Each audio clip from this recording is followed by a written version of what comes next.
मराठा समाजाविरोधात सरकारची दडपशाही सुरू आहे। आंदोलन केलेल्यांवर गुन्हे दाखल केले जात आहेत। जरंगेंचा फडणवीसांवर हल्लाबोल। 8-9 तारखेपर्यंत वाट पाहू नंतर आंदोलनाचा निर्णय घेऊ, जरंगेंची माहिती। वंचितची मवियासोबत अजूनपर्यंत युती नाही। इतर पक्षांकडून बैठकीला बोलावल्या जाऊ नये, प्रकाश आंबेडकरांचं कार्यकर्त्यांना आवाहन।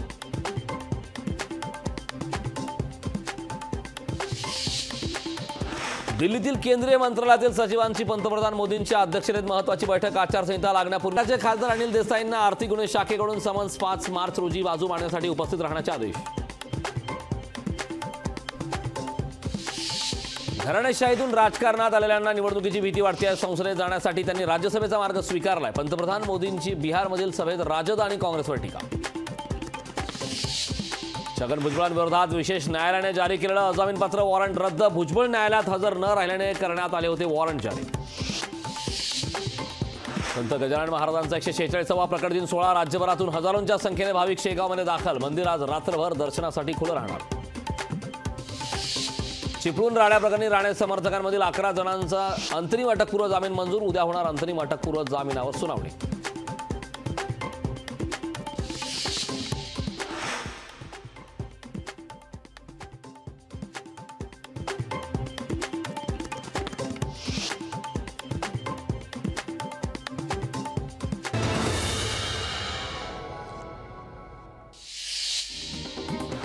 भाजप प्रवेशाचा निर्णय योग्य वेळी घेणार। भाजप प्रवेशाच्या चर्चावर नवनीत राणांची प्रतिक्रिया। एनडीएचा घटक असल्याने युवा संमेलनात उपस्थित राहणार, राणांचं वक्तव्य। किती जागा द्यायच्या फायनल न झाल्याने राज्यातील नावं नाही। 4-4 जागा द्यायचं ठरलं की राज्यात यादी येईल। विजय वडेट्टीवारांनी शिवसेना राष्ट्रवादीला डिवचलं। हिंगोली लोकसभेच्या जागेवर काँग्रेसचा दावा। हिंगोली लोकसभेसाठी संभाव्य उमेदवार म्हणून काँग्रेसच्या सचिन नाईकांचं नाव। अजित पवारांनी बोलावली महत्त्वाची बैठक। 34 गावांच्या वाढीव टॅक्स आणि विविध विषयांवर अजित पवार सर्किट हाऊस येथे घेणार बैठक। काँग्रेस खासदार राहुल गांधी यांची न्याय यात्रा 12 मार्च रोजी नंदुरबारमध्ये, तर 17 मार्चला दादर चैत्यभूमीत होणार न्याय यात्रेचा समारोप। जेएसडब्ल्यू कंपनीला जयगड किल्ल्यातील समुद्रातील कामं थांबवण्याचे आदेश। जयगड किल्ल्याचा बुरुजाला तडे गेल्याच्या तक्रारीनंतर पुरातत्व विभागाकडून दखल। मुंबईच्या मध्य रेल्वेच्या लोकल मार्गावर आज मेगा ब्लॉक। सीएसएमटी ते विद्याविहार दरम्यान सकाळी 10 ते दुपारी 3 पर्यंत मेगा ब्लॉक।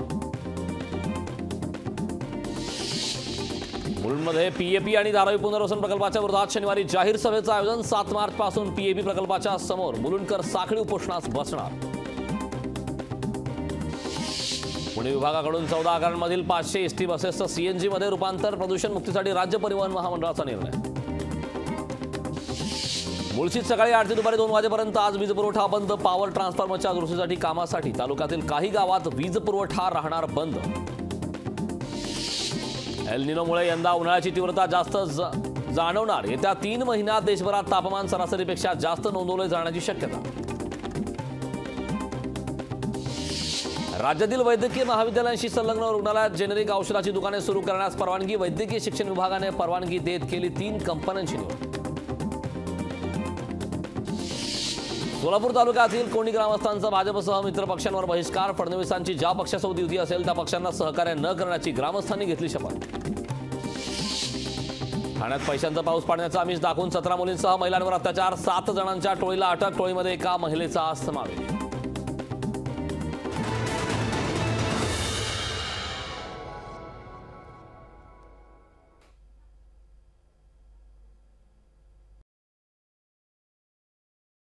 मराठी ऐका, पहा, जागरूक रहा।